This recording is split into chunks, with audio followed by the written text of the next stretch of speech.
Hey everybody, the Monte and Wolf Show is brought to you by esportsbet.io. Head on over now, use our referral link below, and you can get a 50% deposit bonus up to $200 when you sign up. Also get DJT for that World's Prediction Series. Time to start making your predictions so you can win up to $300,000 by the end of the year. Head on over now. Welcome to the very fine 5th episode of the Monte and Wolf Show. We're starting to get into a groove here. We're starting to hit our stride. We'll bring back our middling team of the week this week. It will be KT. The matches this week were relatively underwhelming, although KT did pull off the upset over DRX.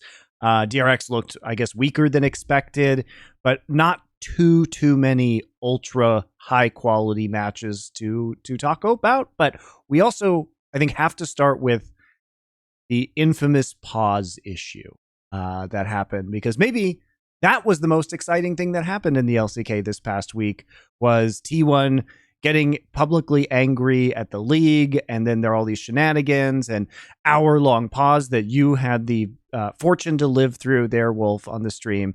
So for those people who missed it, let's start with that. What happened during that best of 3? Because there were multiple separate issues. There was like the rune bug issue that didn't cause a game to be remade, and then there was the separate issue later on that happened that ended up being a chrono break. So this was the first series that I cast this week. So it was a while ago, but I remember the details is, you know, pretty much like it was yesterday, because it was very much a intense issue that was talked about a lot. So game 1 of the series, T1 smash it. It's whatever, like not important, irrelevant. They just completely dunk on Hanwha Life esports, like everyone expected the series to look like. And then in game 2, T1 draft Ashe for Gumayusi, and he starts the game off, has like pretty normal runes as far as we all see, like when the rune screen comes up. And we're not looking at it too closely because he's playing Ashe, and like we're like, all right, let's talk about win conditions, whatever. As a caster, right? Like I'm not really that paying attention to it. And then around like 4.5 minutes or so, he has an early back, and I think he's trying to buy early boots for Ashe. And he realizes, this is my personal take, because I don't have the comms or anything. None of this was given to me. Just as an aside, this is my personal take and opinion and recollection. Riot hasn't actually given me any inside information.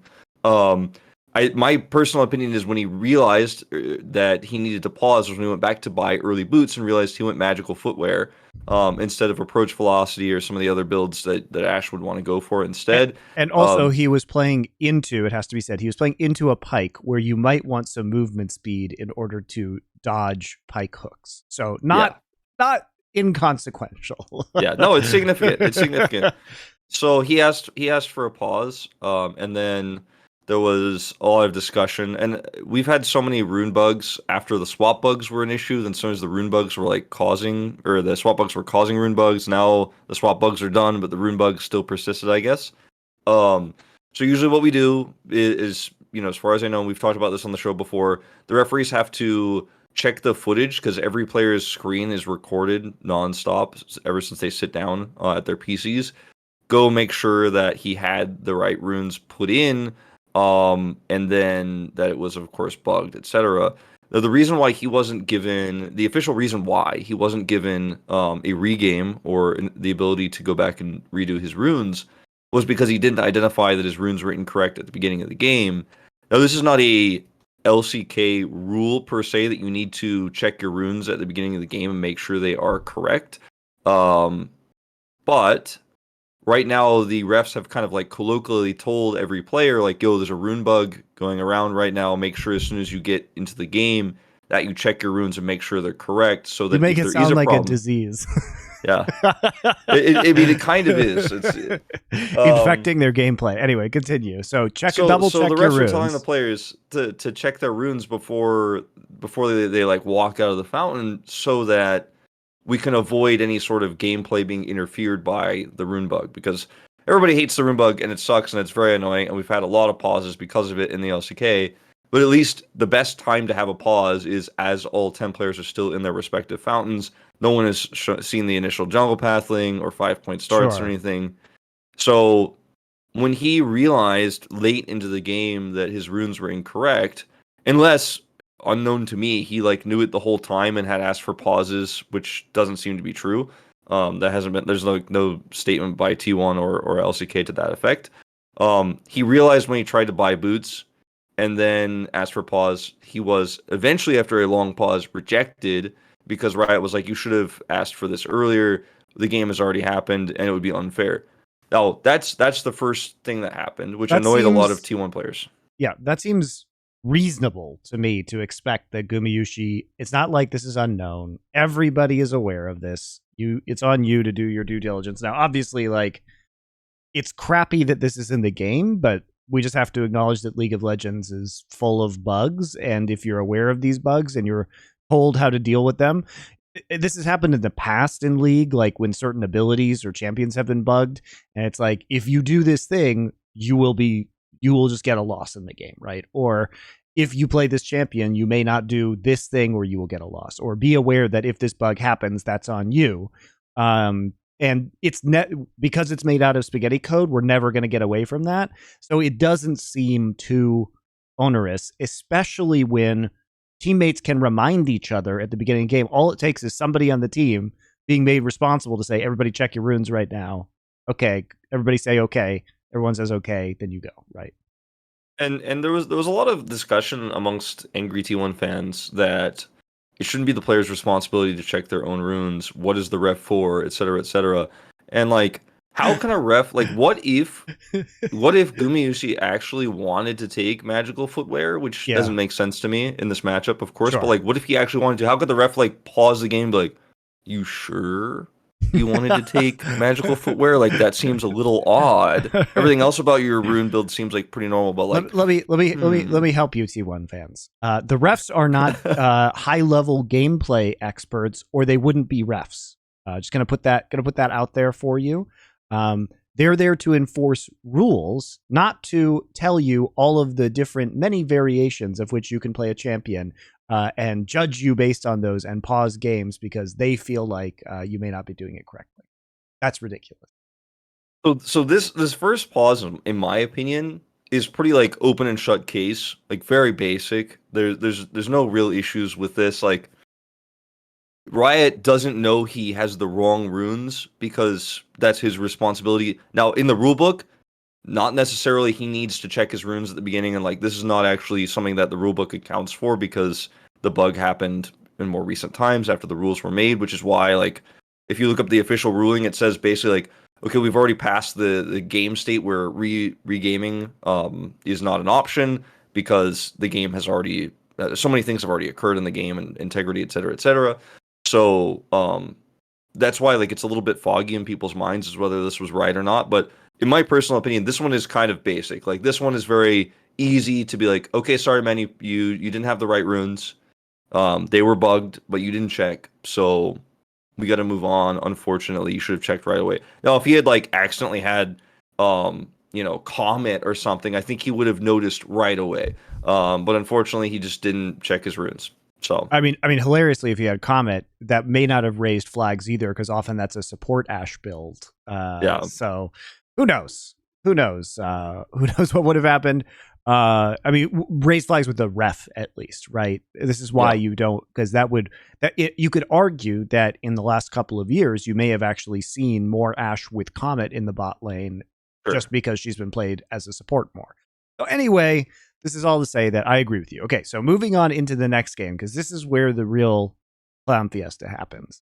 This is where, this is where bug happens, and then owner ends up flagging it with the refs, and then it ends up that later on, much later, that's when the game gets paused and there's a chrono break, and then the players aren't ready for the chrono break, and a whole lot of drama. So can you break it down?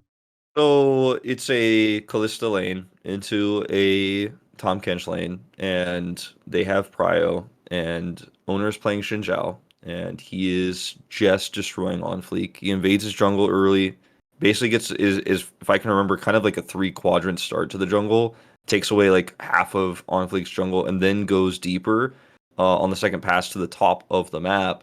and as he's invading on Fleek's jungle, smiting repeatedly. And there is a bug that has existed since, I believe, Worlds last year was the first time it was seen. I think it was like Genji versus Team Liquid, and someone was like, that doesn't seem right. Like, Cuz's smite was, I think it was Cuz, if I remember correctly, it was like, okay, his smite just went back to 15-second cooldown, so that was really fast and not fair. So basically, sometimes, guys, what happens is when you use a charge of Smite, instead of resetting the 90-second cooldown, it resets the 15-second cooldown. So you get an extra charge of Smite after those 15 seconds, as I understand it, as opposed to what it would be like 90, depending on when your next charge is going to be. Exactly. Like that's it, instead of the second cooldown being reset properly, it just resets to 15 seconds. Yeah. So you get a third Smite very quickly. So as he's fighting over the red buff that he has invaded, while T1 also has top prio, so Zeus can come down at a moment's notice. Was he playing? Yeah, he was playing Gwen. I just checked. He was playing Gwen, so he has a lot of power there. And then when he smites a second time, I believe on the red buff, when it is the second smite that's accelerated, that's not fair. Again, if I remember correctly, they were fighting around red buff. Immediately at this moment, like, On Fleek is like, I don't think that's right. Like, that's weird. That doesn't make sense. Like, On Fleek is already talking about it, and the Hanwha Life esports coach immediately identifies, like, this is not right. So that, at least that's what again T1 has said, and LCK has also said. On the other side, Owner realizes, like, okay, this is definitely not right, and he tells his teammates about it. Now, there was some discrepancy about what actually happened because he posted officially on his Instagram right after the matches in Korean that he's gotten a lot of hate for the pause, but actually, in fact, he raised the issue with the referees. He mentioned it several times. But in fact, according to LCK, he raised it several times. He did mention it like, whoa, this is bug, this is definitely wrong, to his teammates, but did not officially ask for a pause. Now, at the moment of this recording, the comms have not been released to the public, and I have not seen them. So it is kind of a he said, she said situation right now. But I guarantee you, Team One has access to the comms. Hanwha Life Esports has access to the comms. So I do think that maybe Owner misremembered when he posted that Instagram story that he had like been like, yo, like my smite's bugged. I think he probably said those words maybe, but just not to the ref directly, but to his teammates, and the ref didn't realize. So whatever, I think LCK is probably correct that is what happened. He didn't actually ask a referee. Otherwise, T1 would be exploding and be like, that's a lie, because they have access to those comms. So anyway, the referees took several minutes to review and identify that the smite was in fact on the incorrect cooldown. After the Hanwha Life esports coach apparently also was like really, pushing like, hey, like this is wrong. I don't know if it was Kesman, but I assume so. It was probably him who was doing this. And then the game was paused moments later while Gumayusi was like getting a triple kill in the bottom lane, like in the middle of him like hopping around on Kalista, like about to kill a third person. That's when the pause comes, and we're all like, because like, and the moment when the smite happened, Atlas and I didn't catch it. Like, we didn't realize like, hey, that doesn't make sense. That smite's way too low, because we're focusing on like what he's doing in the jungle, etc. So for Atlas and I, we're like, I don't know what's going on. I hope it's not a big issue. And then when we were told what it was and we're showing the replay, I said on the broadcast, I was like, guys, settle in, because this is going to be a long one, because I knew that this is going to be an issue that has to be resolved through like some sort of not objective facts, but actually some subjective calls made by the refs, whether we regame this or not, or whether we chrono break. The teams are going to fight about it. So that's kind of like the timeline of events. And then the players, of course, are not informed about this for a long time, because they're not allowed to have this extra information. Neither team is supposed to know like this happened, because it could affect the game, right? So they're not told for a long time. That's the first pause that happens in game 3. So I'll let you like give your thoughts before I talk about what happens next. No, continue. I think we should get it all out there. A lot of my complaints are really with how this was handled by LCK, not necessarily like what went down. So continue. Okay, so when the when the decision is made that there is going to be a chrono break, the players are told, and the T1 players are like a little bit confused by it, but they're like, okay, like they accepted it, I guess. But like, I mean, this is just my personal opinion. Like, again, I don't have the comms. I could see the players' reactions, and they were not happy, but they were like, all right, let's move on with our lives. We were winning before, we're going to win again, I guess is probably like what Faker is telling them. And then the unpause happens suddenly without the players being informed, is what T1 said. And so, and like based on the players' reactions, I believe it. So they just instantly paused the game again because it was just unpaused very quickly in a 50-50 smite scenario where there's also like everyone is roaming to that area. So like T1 was like, we have to pause, you have to do it again. So then it was rewinded one more time. And when it was rewinded, I think the last time it was rewinded a little bit further back. And then instantly, like, the whole fight is changed because Hanwha Life Esports has the information on what's going on. They want to save the play. Dudu doesn't have prio. He's playing Gnar. He doesn't have a Gnar bar either, if I remember correctly, so he can't really help. But Karis just, like, instantly sprints from mid to go try to help out. He was on Ari, excuse me. And he just instantly runs to the top side to try to help out. He dies, if I remember correctly, either dies or has to flash away. He loses out on coming up. T1 win the fight almost even harder than they had in the first iteration of the game. Faker gets like extra prio mid because of Karis' failed roam. Gets like a plate. They end up winning out. Guma on the bottom side gets the same set of kills that he had the previous time. And then the game just continues and T1 absolutely smash it. Yeah. Now, there's one more pause that we have to talk about, which was the final pause. The final pause, which was Chani, who's having his official debut game, asked for a pause, like right with, like as the inhibitors are going down, and he's like, "I need to go to the bathroom," which is, by the way, understandable considering that this is now like a multi-hour game, guys. So look, so yeah, so he goes to the bathroom and then T1 kills the Nexus. he goes to the bathroom and comes back, and then T1 kills the Nexus. Did you take a bathroom break as well? Did you guys just decide that everyone casters didn't get to go to the bathroom? Everyone deserved a bathroom break at that point in time. We joked about how we both needed to go, and it was a joke, but it was also true. We both really needed to go. So yeah, so the game was not really affected by the pause, because the jungle lead that owner had and the prio they had bottom side with the Kalista draft, which is very standard, meant that everything that led up to that additional smite cooldown,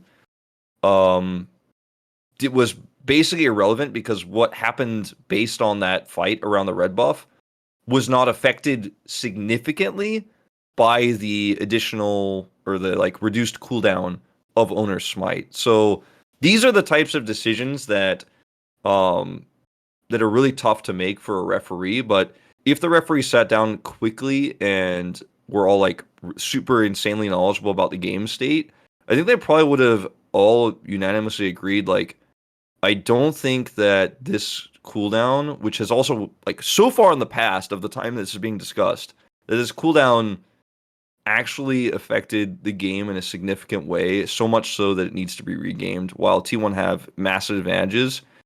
And also, like, the referees probably should have collectively agreed, like, we all really dropped the ball on this, we missed this. Players were mentioning it in comms, and we didn't identify it immediately. Because if you identify it immediately, it's a very easy chrono break where you just go back a few seconds in time, try to fix it, hope that this bug doesn't occur a second time. And I think, like, you know, I'm not speaking for the LCK, but I do think collectively everybody is on the same page here. Like, the ball was dropped, the handling was poor, and it took way too long to actually both identify the problem and then correct it and come up with a very fast solution here. So, all right, I was a little bit unhappy with how it all went down. Here's my take, Wolf. Are you ready for this one? It's very, very simple. Very, very simple. Based on the conversation we already had and the agreement we've already reached. So there was a known rune swap bug, right? And so what happened when the known rune swap bug occurred? What were you supposed to do? You were supposed to do what? Check your runes. Check your runes. So, was the smite bug known? Yes. So, if the bug is known, and it was the player's job to make sure their runes were correct, ergo, it was the ref's job to catch the known bug when it occurs. And they should be doing things with a known bug, such as tracking smite charges and or at least, like you say, listening to the player comms where allegedly it was mentioned. So, this was a ref problem. If we are to use the identical logic of the situation that happened earlier in this game, this was definitively the fault of the league in the same way that we agree that it was Gumayusi's fault for not making sure his runes were correct. I think that's fair. I think that's fair. I do. And I think that we, like, as a league, the LCK needs to be really on top of these sorts of things. And, like, there's been a lot of pauses, there's a lot of bugs, there's a lot of problems with the client this season, some of which have been mostly resolved, like the swap bug, which was plaguing every region for so long. It's mostly resolved. Like, we don't really have it anymore, so props to them for whatever they did to fix it. But, like, there are so many pauses, so I get that the idea of a ref making a call to pause the game when, like, two teams are like, that was a little bit sus, huh? Like, that's not right. Like, in StarCraft, we had so many times, like, in my experience with Kespa in the past, right? Because Kespa is the ref team, basically. This is, Riot is working with Kespa, but it is Kespa, the organization that kind of manages who gets hired as a ref, etc. And Kespa's been around since the old StarCraft days, since, like, the old giant weird shield patches they used to wear on their jackets while they'd walk around like the police or something. That's where the Kespa jail meme comes from. But in StarCraft, if anything was even slightly weird, we would have pauses all the time. Others would be like, I didn't think that didn't seem right. Like, was that bugged? And then, like, within, like, about a minute of the pause, they'd be like, no, we identified it was fine, actually. And they would just unpause and we'd move on. The refs would always be, like, super diligent about that kind of stuff in the past. And it would annoy the players sometimes, like, why are we pausing? And the refs would be like, that seemed a little bit laggy, or, like, that seemed a little bit weird. And in League of Legends, we have so many pauses. The game is so long. I get that. Also, as a ref, you don't want to, like, put your credibility on the line and be like, I think that was wrong. And pause in a moment like this, but I think refs need to be diligently listening to player comms, as they have, like they have the connection to that, and be ready to, the second anyone says, I think that might be wrong, instantly raise it with, like, your head ref, have a conversation in, like, 10 seconds and be like, we pause this? Because I think if everyone jumps on this instantly, the second both On Fleek and Owner are like, that doesn't seem right, then I think that this issue could have been resolved if the refs were fast enough. And I think what happened was, because they realized very late, they probably went back and tried to rewind in the, like, client to the moment, and then maybe the smite cooldown was bugged in the rewind, so they couldn't actually see. Maybe it looked normal to them, so it was confusing. I don't know. Like, maybe there's more to this story that we don't have information to. Maybe they were, like, trying to verify this and couldn't, but, like, the problem with this, at the end of the day, you got to pause and check. Yeah. Like, the problem with this bug check. is that this is actually very easy to see, because the smite timers and cooldowns are known, right? They're known quantities. So yes, unless you are literally going up to 2 charges and not using smite, thereby delaying your cooldowns, there's no way that you wouldn't be able to see. And if it had not been known that this would happen, like, I could understand it. But considering that this was known, the refs should have been ready, should have been trained for this. They should be trained in all active bugs within the game, right? And that's it. So, it is ultimately the refs' fault that this occurred. And then my frustration was not only with this, but with the messaging that happened later. Luckily we can say this one didn't really change the game state, as you pointed out. It didn't rob T1 of a win. It didn't rob T1 of a major advantage. The bug itself, we can argue how significant that was going to be, but it's not ultimately as significant as what was going on inside the game in other places that were causing T1 to get these leads. But to me, the problem is, like, all of the messaging afterwards, which is, again, this massive failing on the part of LCK, where they have no plans when things start to go wrong. And they just leave the teams out to dry, where it's like owners getting piled on by people, and Joe Marsh and T1 are tweeting about this kind of shit and trying to deal with it and do damage control. And LCK is literally just sitting there being silent. And at the end, they release some mumbo jumbo with some rules listings trying to explain it that just says LCK at the bottom. And no one ultimately takes responsibility at this league.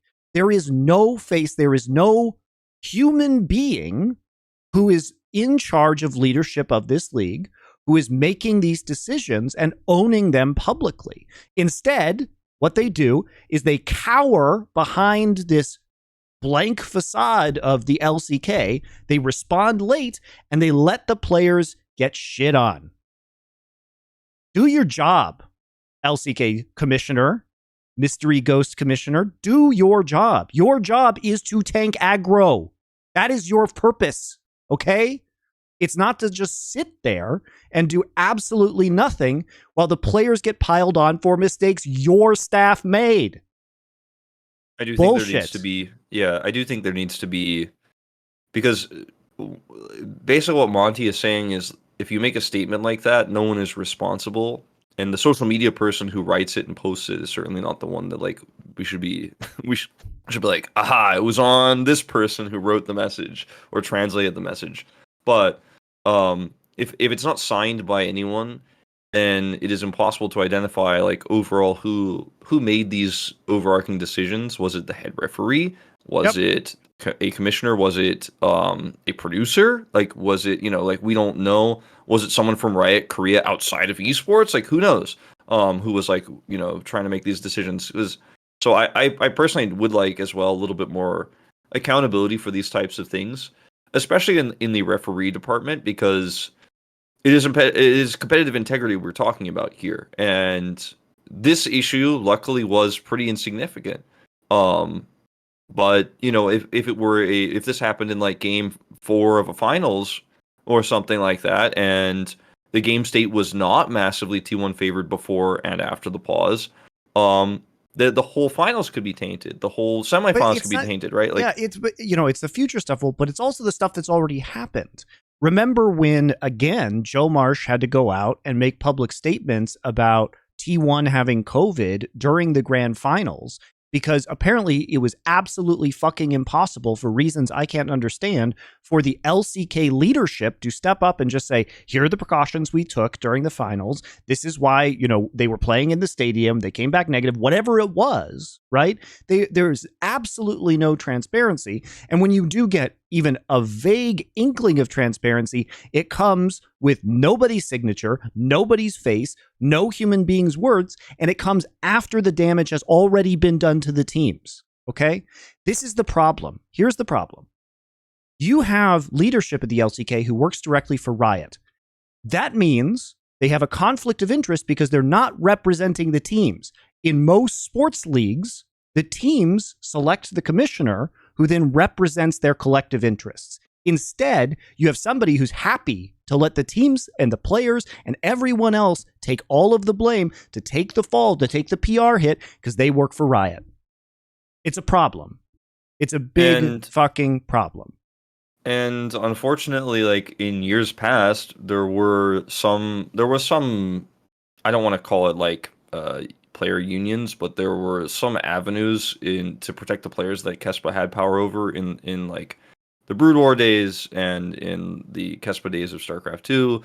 I don't know how it all works in League of Legends, but based on how League of Legends teams developed over the years and the bad stuff that happened to a lot of players on a lot of teams that I don't want to get into right now that we all know about, I imagine that there isn't really that sort of in place in League of Legends, so it hasn't really been as strict. And like Kespa in Brood War and in Pro League for StarCraft 2 and like Pro League for StarCraft Brood War and StarCraft Pro League, like these were all like giant chaebol companies, and it was kind of a franchised league, so it was very different. Like Kespa getting involved in the affairs of like Spenu and Incredible Miracle is like not really, at that time, was not really like their jurisdiction, because they were not part of the original founding orgs for Kespa. Anyway, I do think that overall, like, we need to be a lot faster about everything that we're doing. And I say we, I mean, I'm just a caster, but the LCK needs to be a lot faster about everything they're doing in terms of making these decisions, making the right decision, pausing games, taking action very quickly, because waiting and trying to do the safest and best thing, which is exactly what was attempted here, is not the right call in a time sensitive game. Like, you actually have to just stop the game immediately as soon as possible. You have to let everyone know, like, immediately afterwards. Like, they had so much time to make a statement and they didn't. And like, Owner was clapping so much shit that like he made a statement which was also inaccurate, at least from what we can tell, like looking back on it now, because he was so panicked. Like, he was like, I did tell them, but actually, like, he didn't tell them. He told his teammates, but the ref should have still heard from the comms, like, right, That's whatever. fair. But like, this creates all this Ultimately, drama that doesn't need to happen. It's not owner's job to police that bug at the end of the day. It's the ref's job. The refs know it exists. And then it's the ref's job, as you're saying, to deal with it quickly. And then it is the league's job to have somebody who is not a coward to go out there and be the face and deliver the bad news to the fans and tank the aggro so that T1 and Joe Marsh and owner are not the ones dealing with it. That is incredibly unfair to them. Incredibly unfair. I said it on the cast, and also, and in my opinion, it hasn't really changed that much. When the pause happened for owners or for Guma's runes, I was like, should have seen that one earlier. And then when the pause happened and we found out what the pause was about in that last game, I was like, ooh. In the same way, I think we probably can't redo this one because you paused way too late and the game is already almost over. Like, this is a moment where like the refs messed up, and the fact I almost want to say, like, this is somewhat of a controversial take, but I'm not like hard on this, but I kind of feel like the game should not have been chrono broken in the first place, because the game state was so favoring T1 that if you're going to make that call as a ref, you have to make it faster. You cannot just create an entirely new reality at that point. If you missed it, you missed it. And like, then, you can do all sorts of different things. Like, refs make wrong calls all the time. You can punish the ref. You can do a lot of different other things. But like, regaming there after T1 was still ahead, regardless of whether that smite hits or not. Yeah, it's going to give an extra charge lead towards the empowered smite, which I don't remember if he took chilling or challenging. Yep. It's not important. That's really the most important thing But that will affect obviously what happens next. But like, the game state was already that On Fleek was doomed in the jungle. Yeah. And but the thing is, you also need somebody with a face and an identity who can say this game was in effect over, and I am the one who is going to take responsibility to make this call, and I am the one who's going to own it. Hate me if you must, right? That's how you deal with it. That's how it works in sports, and like, I do think, as kind of like Faker has been saying, and has been a discussion, like, we do need to fix these things, because this is how we get taken seriously as a sport and as a league. And like, when you're a sponsor, even if you're a sponsor looking to sponsor the LCK and you see all this negative PR and all the craziness on Twitter, it looks kind of amateur. And I want there to be like, these people need to be held responsible, and these things need to be fixed. And like, this can't be happening twice in a single year. We had this issue with DAMWON and T1 earlier this year, like, where the refs again, made a wrong call, and like, this can't continue to happen, because every time it's a really tense and important match, the refs can't freeze up and be like, what if I make the wrong call? You have to make the wrong call and be responsible for it. Otherwise, you probably shouldn't be a ref. God bless That's you. it. And you should be a real human being. Otherwise, you shouldn't be operating a sports league. You're not a monolithic entity called LCK. You're a human being, not a coward who hides behind that, and you make decisions. All right, with that, guys, we're going to take a quick break. We're going to talk about the games when we get back.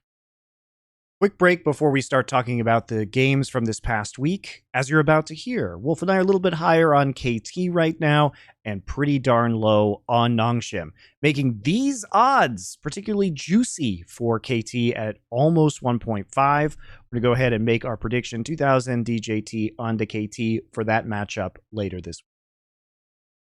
All right, welcome back. We're going to head into our middling team of the week.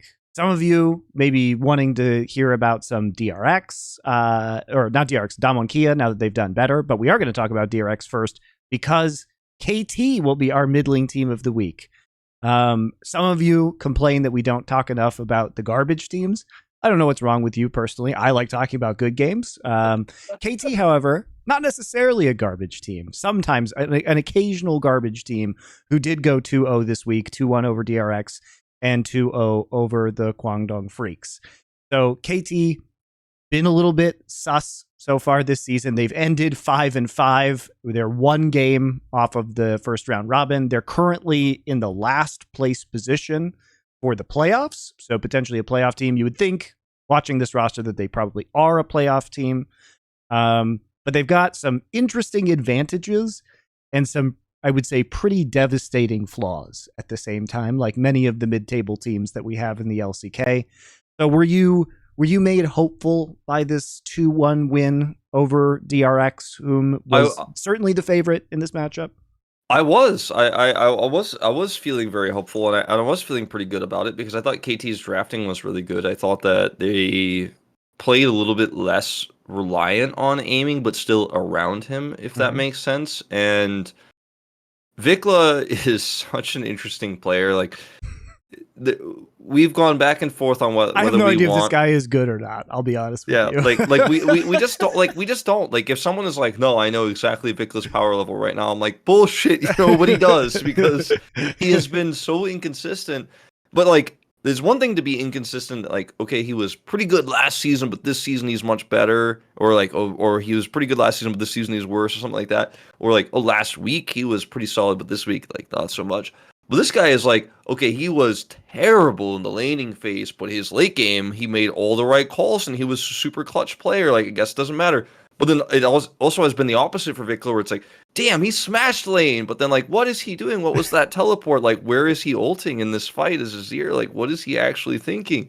Like, his inconsistencies are, like, in micro, like, cosms of single games where he like has ups and downs. So I don't know how to feel about him, but like I think his highs are higher than Arya's, and I think his lows. I think his lows are about the same. But, they both had some really not so good moments, especially in the laning phase, and they're very similar. But I do like that Hirai and KT's coaching staff have just kind of all in on like, nah, it's Vikla now. This is what we're gonna do, and we're gonna try to use him to get to playoffs instead of continually swapping back and forth like they were for a while. Vikla had some personal issues, which we never were told what it was, so because it's personal. And then he took like a short break, but ever since he came back, KT has been like, this is the guy, we're gonna run with him. And I think that the way he plays, if he can shore up a lot of the consistency issues, I wouldn't call him like a top 4 or even top 5 mid laner in the LCK, but he's serviceable. He's serviceable. But he's the one I'm worried about most of the time. Now I know you've been a little bit worried about the top laner in Rascal. Hey, you're spoiling the conversation we had before we started recording. I told you I had hot takes about Rascal. Here's what I think about Vikla. I think he can be serviceable, but it requires that Rascal do more because this team is so all in onto aiming right now. And I will go on my Rascal rant in a minute. But what's funny to me about Vikla is he just like nobody fucking helps him. He has the lowest first blood percentage of any mid laner in this league at 7%, which is obviously like, you know, cuz sure as hell isn't helping this guy. Let's put it that way. But even with that, he has been somewhat efficient. He's a low economy mid laner, right? He doesn't get a lot of the farm. He doesn't get a lot of the carry potential like funneled into him. He will play. He'll roam and play like Silas and be there to like steal Azir ults. And he is pretty good at stealing Azir ults and doing interesting things with them. I credit a lot of KT's success to their drafts being good and the fact that Vikla will kind of just do whatever he needs to do, whether that's playing the Galio and Silas like he did this week and roam, he'll sacrifice himself. So in a way, I agree that he's good for propping up aiming, but I'm not sure that this team can ever reach that next level when it's just aiming, even as good as aiming has been. Because I will also make the other argument, and here comes my Rascal rant, okay? That KT Aiming has been good in spite of the way KT has playing. This is my hot take, which means that aiming is actually even better. And aiming has like inted some games, but he does better more often than he ints, right? Like his upside appears more frequently than his downside, and he's carried more games, but a lot more of the KT games that he's lost. But here is my problem with Rascal, is that he gets really good early game advantages. He has the highest percentage at 38% of first bloods of any top laner within the LCK. So he is getting really good edges in these games. He's up near the top. He's fourth in like CS given to him after 15 minutes, right? And yet his damage percentage after 15 minutes. So remember, he's getting all the farm after 15 minutes, fourth highest in the league. He is dead last in damage percentage after 15 minutes. And guess what his most played champion is, Wolf? I mean, I would have actually guessed Ornn, but he's been playing I mean, I just looked it up because I was about to like give the counter argument because in my head I was like, It's he's Gwen. only played tanks. I know it's Gwen because I just looked it up. It's Gwen. Yeah, if he was playing tanks, fine. But he's played a lot of tanks, to be fair. But he's played a lot of Gwen. He's played 7 games of Gwen, and he shouldn't be dead last when it comes with that amount of farm. Let's add some context. Those Gwen games are 7 out of 24 games. Okay, he has played 9 games of Sejuani and Ornn. In total, has played 6 games of Gnar, where as Gnar is worst champion, I think, in this season so far. But like, I bet you Zeus does a lot more damage on Gnar after 15 minutes. Plus, by the way, I get it, but he has the second highest after Doran percentage of death on his team. Okay. And by the way, in terms of total numbers of death, he's at 63 to Doran's 35 because nobody on Gen G dies. So Doran's stats are a red herring because Ruler and Chovy do not die. So his percentage looks really bad. But Rascal, in terms of absolute deaths, is only behind Dudu and Keen is tortured on Kwangdong Freecs, and Dudu is living up to his namesake. So I would also argue that because aiming's damage share is very high, and also that Vikla normally plays scaling mids, that like it does impact the damage share percentage for Rascal. Vikla plays no. Vikla plays Corki, Azir, Silas, and Yone is his next pick. He should be doing more damage. In fact, no. That's what I'm saying. Rascal, yeah. No, Rascal's percentage though. This is probably impacted by these hyper late game scaling mids from Vikla. Yes. Because like aiming is doing fuck tons of damage. All right, my counter argument. His absolute damage per minute is still 4th worst in the league. Okay, he's not doing his job. But that's dude. not. But it's better. It's better when you look at it that way. It's better when you look at it that way. He goes from dead last to 4th last. Great. He's better than Dudu, Dove, and Morgan. And Dove just plays tanks. Anyway, so moving on. My point here is that he gets the highest percentage of first bloods. And if you compare this, again, Vikla has a 7% first blood ratio, okay? Aiming is the lowest AD carry in first blood contributions in the league at 13%.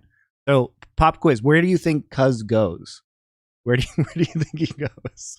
I mean, based on that stat, like I would say top side. Because keep in mind that KT is 4th out of 10 teams in first blood, and they get it 54% of the time.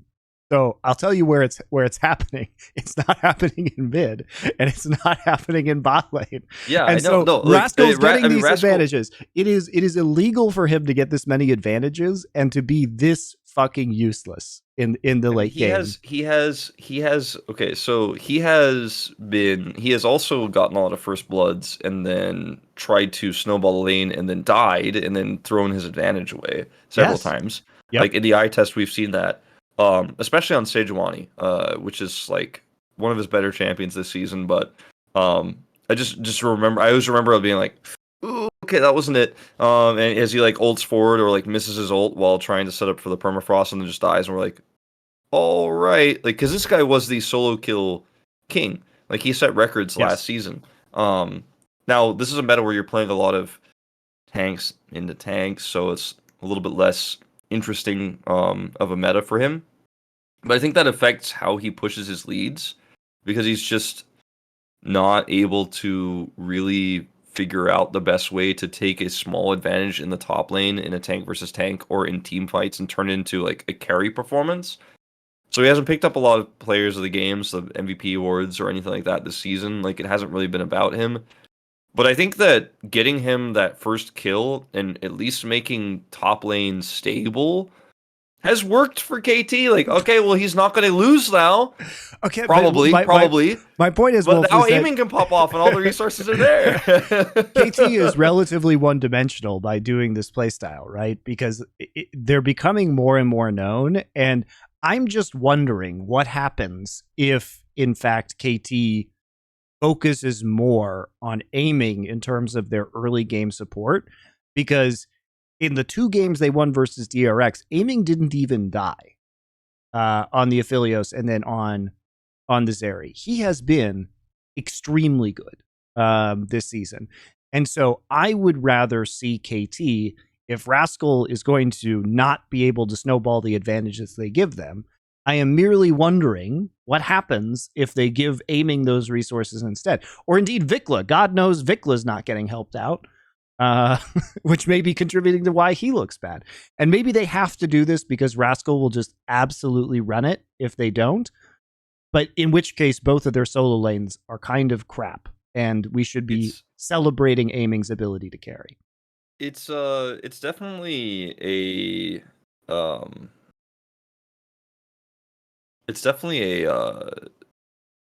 team where on paper Cuz is the weakest player. And like based on his performances last year, and in spring, like not so great. And remember, like guys who don't know this, like KT tried to get Scout Yes. in their mid lane, and they were so close. Like this team would have been so good with basically Scout, signed. Yeah. So like if KT has Scout, I think this whole team looks different, and like they might be a top 3 team in the LCK.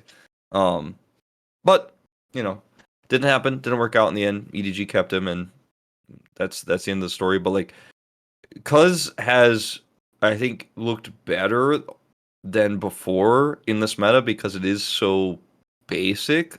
Like there are only a few champions that are really strong. If you're Canyon, you're like, oh, I could play everything. Everything is strong. But if you're Cuz, you're like, yeah, I'm just gonna stick to the meta snowbally champions and try to snowball lanes. But his focus on the top side of the map in the early game has worked out for aiming, who's been self-sufficient on the bottom side with life. So for now, I'm okay with it. Like for now, I'm like, yeah, Cuz is not screwing up. Like he's not ruining these games with his priority top side. And I think that if KT just keep playing well around objectives and getting aiming fed, because aiming just keeps getting gold in early to mid game team fights. Like that's where he gets his money. He's not popping off and getting all the plates like Deokdam is. He's not smashing 2v2s with life and just getting 3 kills in the early game with the Zeri where you're like, all right, well, I guess this one's done. Although that has happened. So I don't know. I think that aiming, this is my like future like prediction. Aiming either has a team that's built around him next year, or he is not going to be on this team next year. He's going to get out there. Well, I haven't checked his. I checked it. His contract ends at the end of 2023, so technically he's contracted through the end of next year. Okay, well then he's doomed. He's hoping, he's praying that they build a team around him. On the plus side, his performance should be him and Life. Like Life actually kind of underrated as well. I think he's been doing well, but I think like the fact that Aiming and Life are on this roster and Rascal when he's in good form. This isn't to say that Rascal was not doing well last split because he was a lot better. I'm just saying that and he was really the only thing that was propping this team up. But now that it seems like we've had some of these other players really come into their own, Rascal needs to actually play with his team and use his leads responsibly if he gets them. And be more efficient with the resources in which he is given so that his team can overall present more of a threat, is my point. But I think they should be able to attract the talent of a good jungler and mid laner if they retain aiming. and Life. I think they're a strong duo. So I guess with KT, I think there's a certain limit to what can happen. But Aiming's performances continue to be extremely entertaining. It's funny, Wolf, because I watch all these games as VODs because I'm asleep when they happen, right?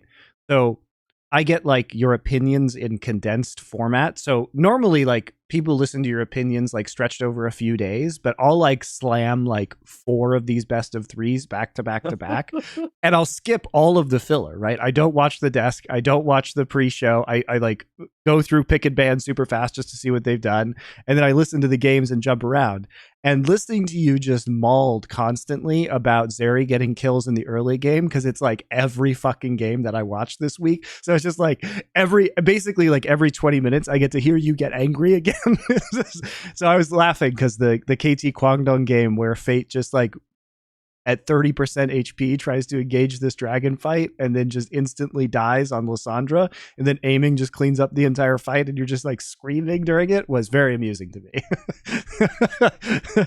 Talking about the KT, I want to talk about the KT Kwangdong series where it was game 2. I couldn't remember if it was game 1 or game 2 where they had that draft with the Irelia, which I really liked.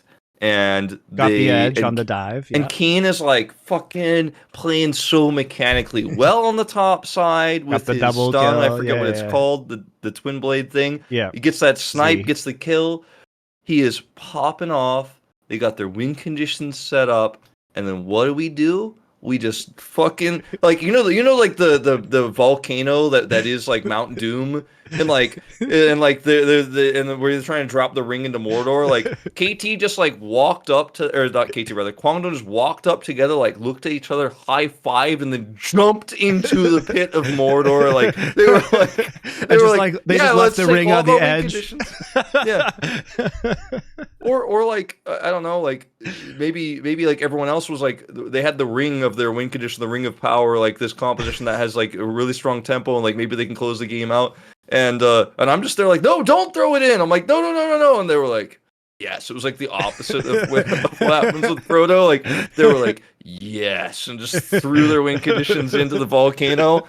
Like when they just forced that fight with Fate into the choke point, and Zeri gets like a million kills. I'm like, I cannot believe it was like, so funny. There was no brain here. There's no thought process. I can't imagine being worried Fate about this team. And you and being like, guys, Galio has ult.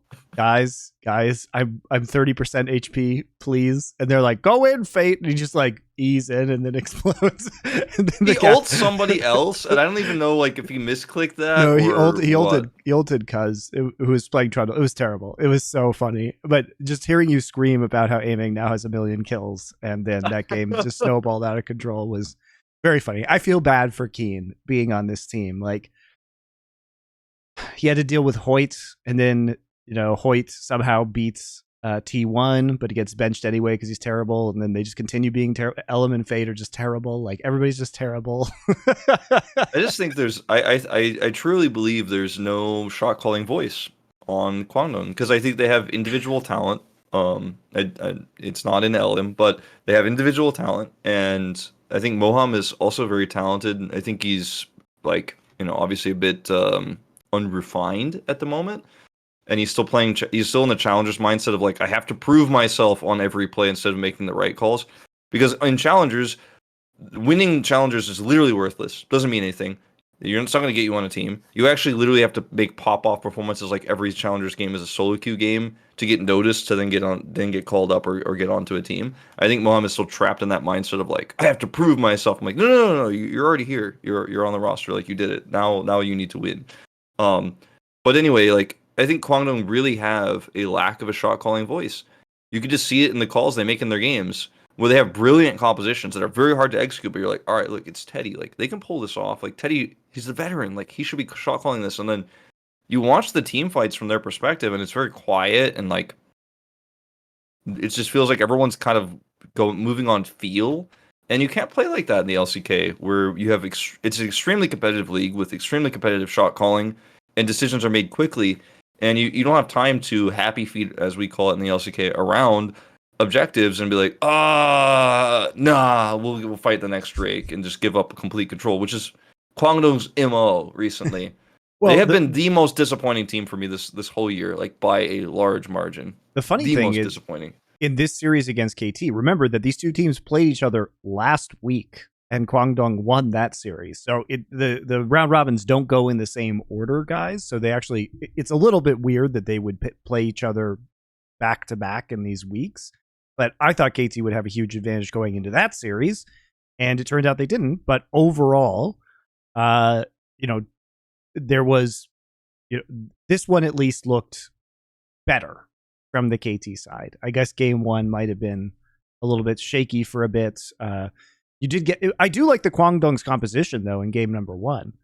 I don't think they have a drafting issue. It's another team where I felt both of these teams drafted pretty well throughout this series and have had good drafts overall. Yeah, absolutely. I like giving them the Lucian Nami and then taking the Lulu Kog'Maw counter pick. The draft was a huge part of Kwangdong's win over T1. They're doing innovative things. They put Fate on the mid lane Gragas, which I think is an interesting pick into a shorter range composition. Like basically, KT was running Gwen, Lee Sin, Sylas, Lucian, Nami, which Lucian's short range. You can do a lot with a Gragas in those situations and a Trundle.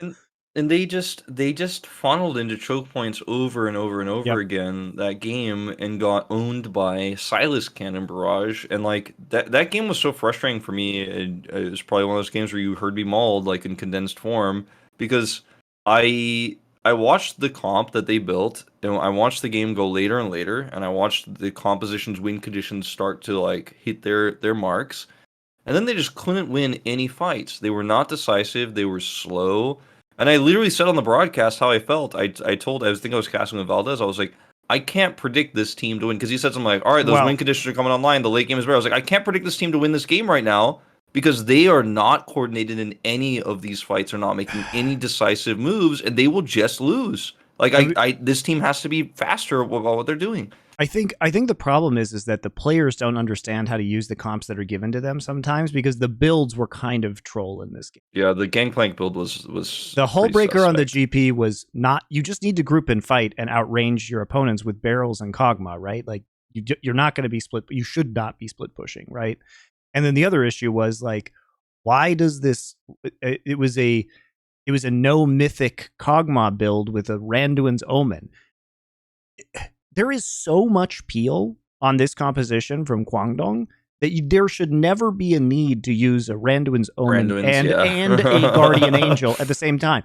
You have a Mykles Crucible on your fucking Lulu, and you have peel from Gragas, peel from Trundle, peel for yourself. You shouldn't even be in range, like with Kog'Maw ever, of these things. And so the Kog'Maw ended up being kind of surprisingly low damage. This game, he did less damage than both Vikla and aiming on the Lucian, which is that's unacceptable for a 42-minute Kog'Maw. Yeah, it's crazy. So I will say that part of this I think was like Kwangdong really fucking up their builds. And I think if they didn't do that, some of these fights go differently. The Gangplank build, before the game was doomed, and we all realized like Kwangdong don't know what they're doing with this. Like I said, like, and I still kind of believe, like at that time, like I was like, oh, this is kind of interesting the utility of this because the Hullbreaker allows you to side lane against Gwen and not get totally blasted, and it also means that you can set up barrel chains from a pretty risky spot. As long as you're isolated from your team, because he was trying to set up barrel chains repeatedly by himself, and if you're away enough, you're gonna get those Hullbreaker resistances. So if Lucian tries to pop you, you're actually gonna be fine. Or if you run into Gwen on the flank while you're trying to set up a barrel chain, like you will actually live through that exchange and be fine, and you'll be able to rejoin your team. So I liked it in isolation for that, and obviously the Mortal Reminder was fine too for heal denies for Sylas and Gwen. But with how they weren't able to get their Kog'Maw to do damage, like I was like, oh, okay, Kog'Maw does damage, so he doesn't need to build crit here and do a lot of damage. I thought at that time, like in the mid game, like, oh, this kind of makes sense. But if Kog'Maw is doing literally no damage ever, like in any case, in any scenario, then yeah, like the barrels that Keen is setting up with his Hullbreaker where he can be in a risky spot aren't doing damage, so it doesn't matter. that he's setting them up. So like, like I still think the idea is okay, but after watching an execution, I'm like, yeah, definitely if they redo that one, maybe just build damage instead. Well, I think the bigger problem was probably the Kog'Maw, but yes, I concur. I think it was just unnecessary to play this composition this way. It's a pretty straightforward hiding composition or poke composition, basically. You did not need to get fancy with it when they've got 4 low range champions and a Nami. Like, that's just it. You don't have to do it. So again, like I do appreciate the kind of drafting that Song is doing, their coach for the Kwangdong Freecs, and he is or Kane rather, sorry. He is that mistake was made because they used to play on the same team together back in the Najin days. Yeah. And they both became very successful head coaches in their own right. But Kane has been working in this scene for many, many years now as a coach, Cloud9, Team Liquid, then he came back to Korea in 2021. So, I mean, he knows his shit. And I think I can look at these drafts and say, this team I like what they're doing. It's just the players cannot, it's hard to say can't execute on them because then they beat T1 with these cool drafts. So it's possible. And that's what makes predicting Kwangdong, I think, really difficult, is that if they accidentally play the draft correctly, then they can just beat anybody, basically. Yeah. It's not that they can't execute it. It's just that they aren't most of the time doing it. So we have seen them do it, but mostly they have not. So we know they can. It's just that we can't trust that they will, which is why it's difficult to predict them, like you said. I guess we should talk about DAMWON a little bit. Yeah, we should talk about DAMWON and also why DRX is doing badly. Topics. All right, which one do you want to start with? Maybe a little T1 too, because they play DRX. But let's talk about DAMWON, because I want to revisit the chat we had last week about how to play if you are DAMWON, because they were not really playing through Deokdam. This week, a lot of that changes. Canyon starts to play Lee Sin. Deokdam plays 4 games of Aphelios, which has been his historically best champion. He's undefeated on it this split. All time, he is 73% win rate across 56 games, so pretty damn good there. And it finally looked like they were willing to start like playing around this bot side, which I think is a huge part of the meta right now, and we're seeing that increasingly. Like, if you can get these hyper carry, 80 carries, Aphelios, Seri, these kind of champions ahead, you can just absolutely steamroll games. And so a lot of players and teams are tending to kind of push their way into the bot side right now. And they're starting to play more supportive styles around Deokdam and Kellen, which seems to be getting them to play better. And they seem to be more integrated into this team. Showmaker also playing the Zillion. Like, Showmaker's always been a more selfless mid laner than most. Like, he's happy to play those supportive roles, or he's happy to play those roaming roles. But really coming into his own in terms of playing around this bot lane. And the point of this also is that Deokdam didn't even die this week. He played 2 best of 3s and died exactly 0 times, 4 games of Aphelios, all very convincing. And it's I think what's most exciting about this for me is not necessarily about Deokdam individually, because we all know that he's a very good Aphelios player. Is just giving me hope that more teams will be willing to pick Aphelios and play around it, because it is very strong in this meta. And if you know your win conditions there on the bottom 2v2, give resources there, Aphelios gets ahead. He is one of the only really strong 80 carries that can both do massive amounts of long-term damage in a fight if he has enough space to do so, but also can add a little bit of utility to a fight with his Gravitum, but then also can just straight up get picks with like Gravitum Calibrum, which we've seen so many times, which Deokdam was doing and setting up, which is why, he's getting a lot of credit right now. And then also has just insane burst with his ultimate.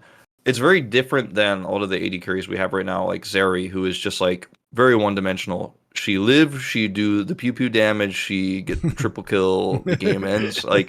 And it's very boring to cast. or it's, oh, Zeri got owned. She does no damage, and there is no game here. Whereas I think Aphelios is a lot more subtle and a lot more fun to watch. So watching Deokdam pop off on Aphelios, watching aiming It pop is off on really Aphelios, fun to watch. it's just like it gives me hope that we could have a wider pool of AD carries, and then the drafts can change, and like there will be more depth in the bottom lane, because right now it's kind of like, do we win the prio? Do we get the poppy? We're gonna dive a lot, and like the whole game just becomes about this weird 3v3 where we don't even watch mid and we don't even watch top, and I'm kind of tired of it. So I'm glad Deokdam is showing people the way.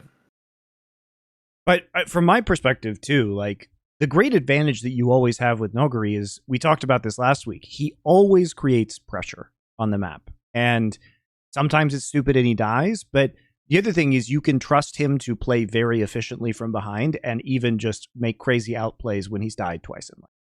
So for me, this is what you want to see. You want to see either them dedicating resources to Showmaker, or for Showmaker to play Zillion, or the 2 games that we saw of Talia, where he can make an impact on the map too. And you see Noguri playing weak side, because Noguri is a fantastic weak side top laner. People think about Noguri and they think, oh my God, this guy's so dominant. Look at these mechanical outplays in lane. But his real strength is just being left alone. Like, Yep. Yes, you can play into him. That will always be an option that presents itself to you in a meta. You can always play into him, but his real strength is playing away from him and having him be so fucking good. And that's so similar to how DAMWON used Khan in the past. So they couldn't figure out how to make it work with Birdall, who's an incredible monster in terms of mechanics, but he is more of a strong side player.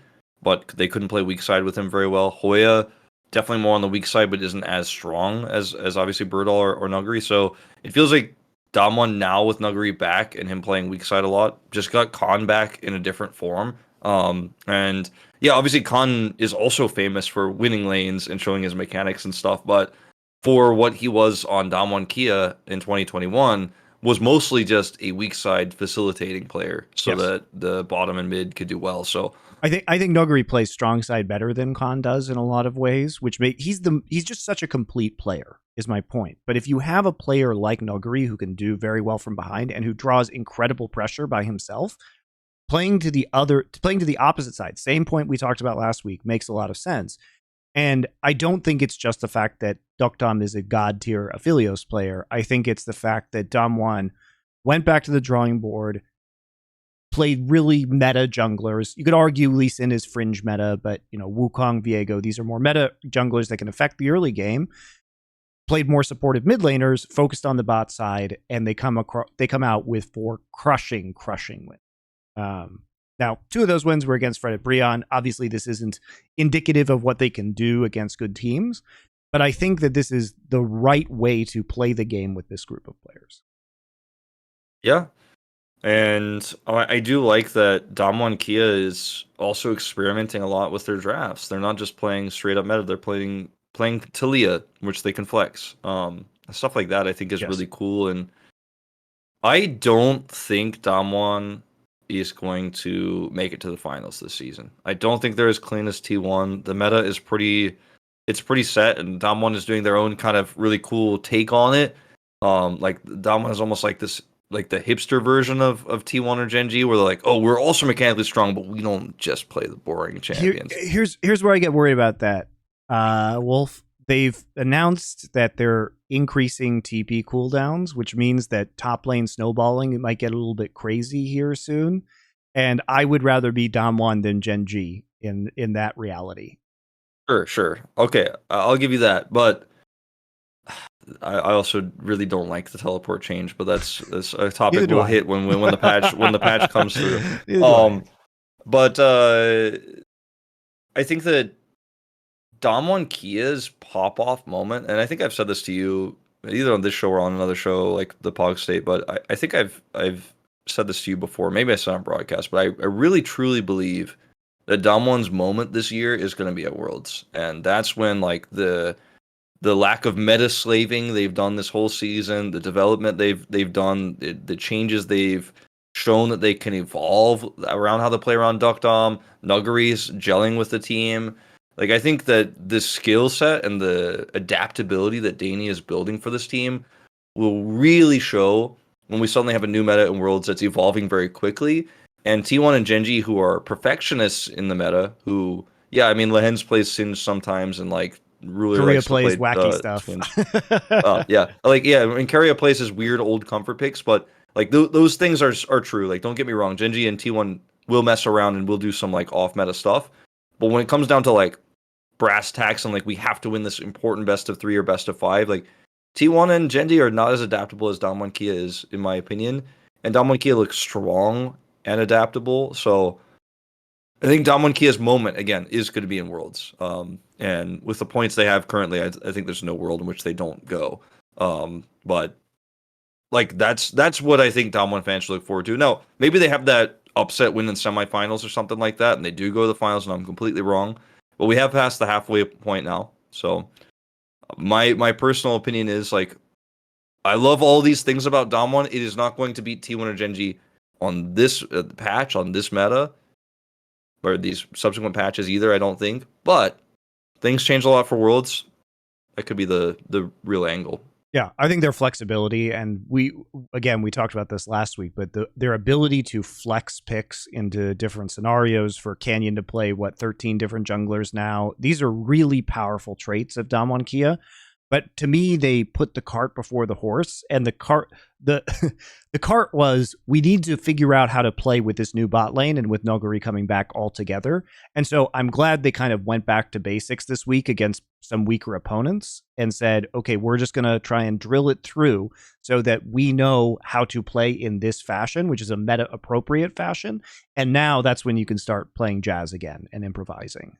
So I guess I have higher expectations potentially depending on meta shifts, but I do agree that in an environment where those huge champion pools and diversity are going to be really helpful, that will definitely be Worlds. And at least for DAMWON KIA as well, they are where we predicted them to be after these weaker opponents, which is 7-3, right? They're still challenging to the top. It seems unlikely they're going to get into the top 2, considering they're 2 games back, but it's not impossible for that to happen, especially if they kind of get their shit together.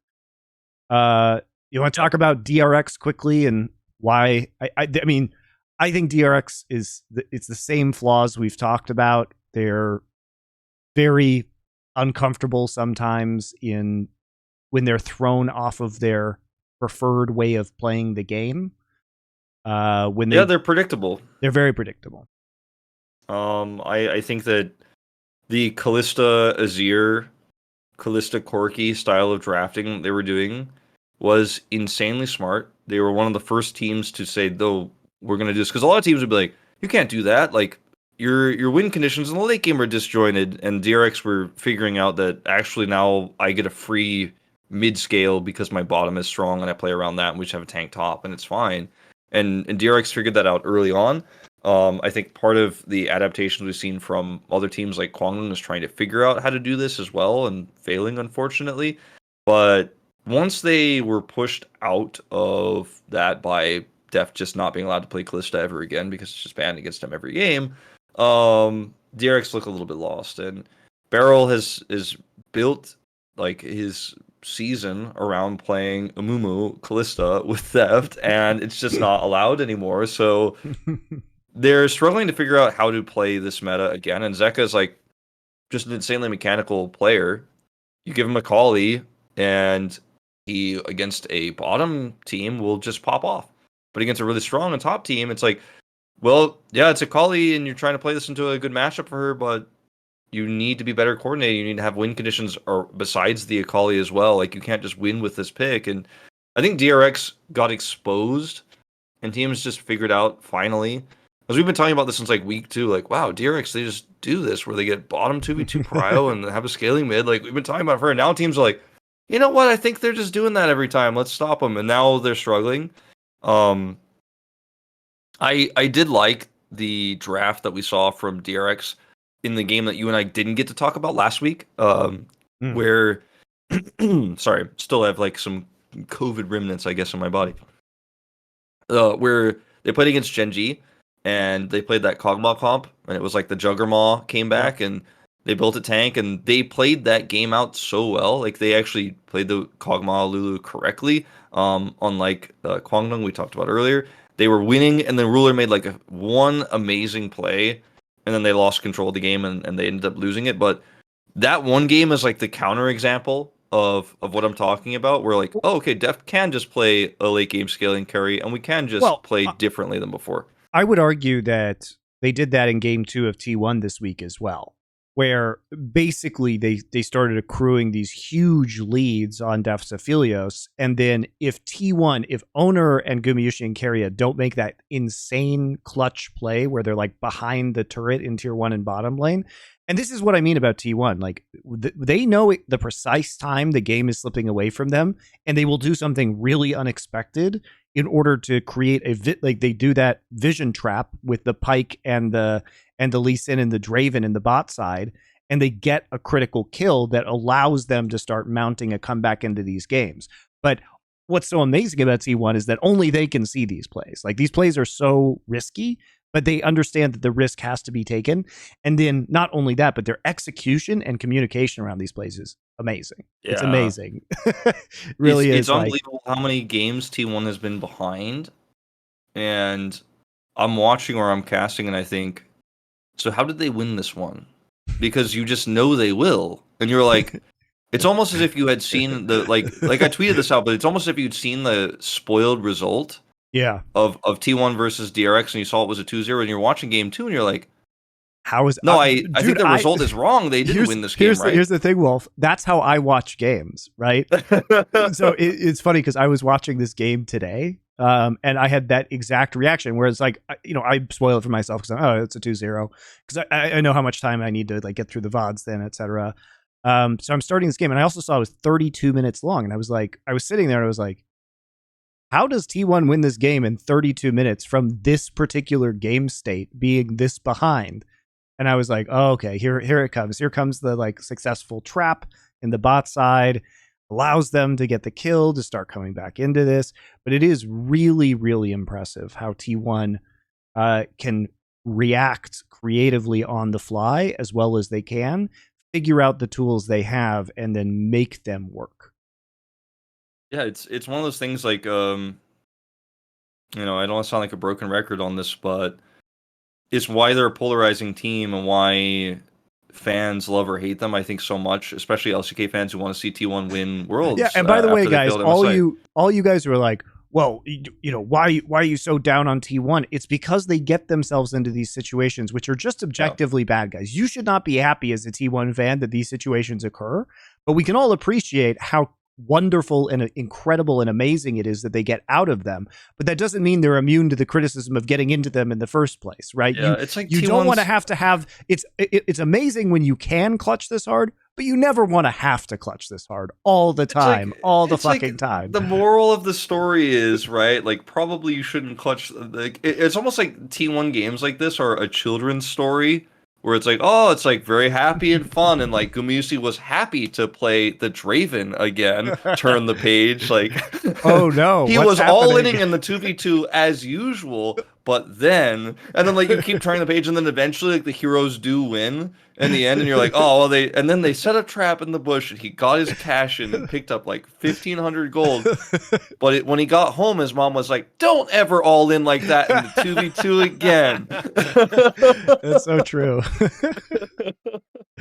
Yeah, so it's a great analogy, but it is frustrating. It is frustrating because they're good, but you just wish they didn't have to show that they were good in this way so many times, all the time, constantly. And then, by the way, in Game 5 of MSI, when it matters that they show it the most, they don't show it at all. That was fucking annoying.